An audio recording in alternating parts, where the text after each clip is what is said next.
member states have established a mandate for quite a number of years where they are being called on, as well as the General Secretariat, to engage more with initiatives such as this one, to hear about the issues that interfaith community is working on, what the work is that being done on the ground, as well as issues that they are talking about, considering their different views. And that gives us an opportunity to raise it to a multilateral level in the work that we are doing at the organization, which is focused on 4 pillars: democracy, human rights, security, and development.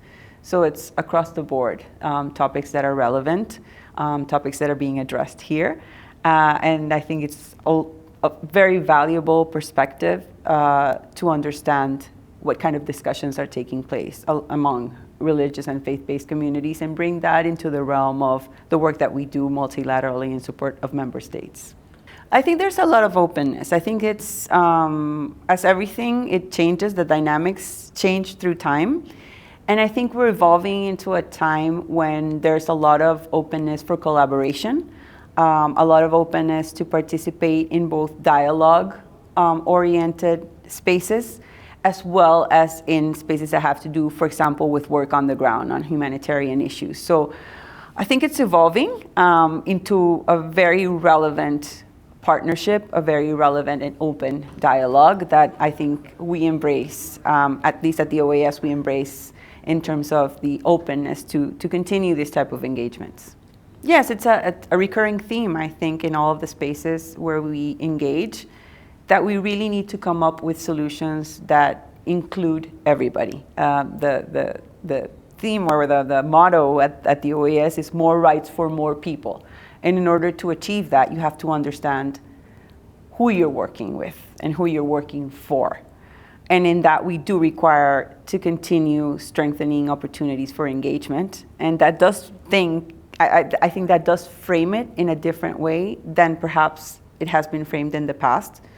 We have very big challenges around the world, things that have to do with extreme poverty, things have to do with conflict situations, things that have to do with challenges to democracy. And we understand that we require an all hands on deck effort for that. I think that is understood by both governments as well as faith and religious-based community leadership. So that brings us into a space where collaborations are probably not going to be ignored anymore. They're going to be put into the realm of solutions now. We're hearing a lot of examples coming out of the conversations during these past few days. Efforts that have to do, for example, with humanitarian support.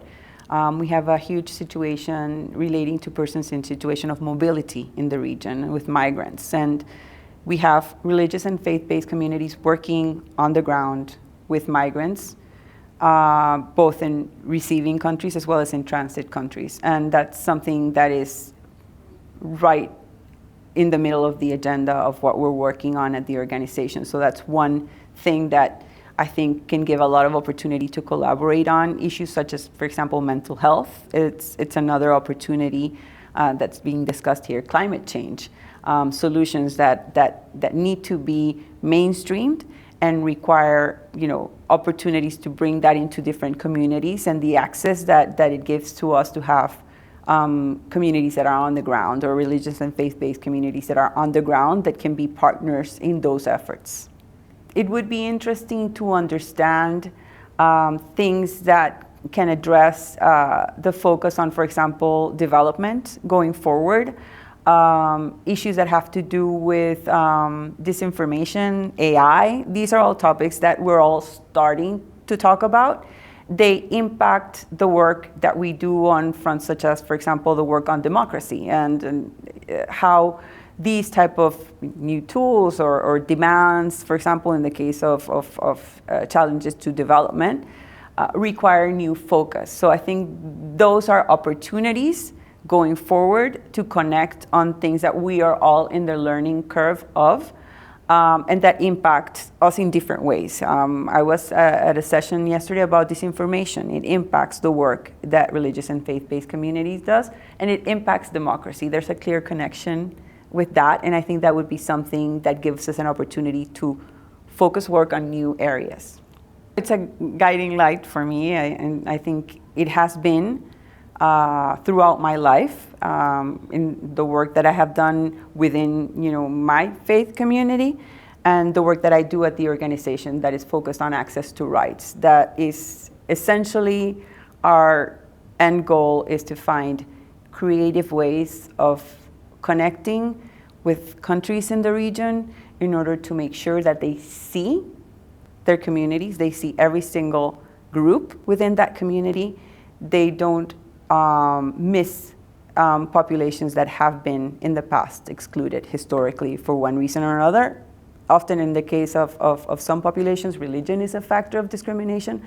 So I think that it's something that really is ingrained in the work that I have done and that I do currently at the OAS, and also with the vision of our Secretary General, Luis Almagro, and the way that he wants to make sure that what work we are doing at a multilateral level really connects with communities and really connects with people. And in order to do that, you need to see everybody and understand what their situation is as much as possible.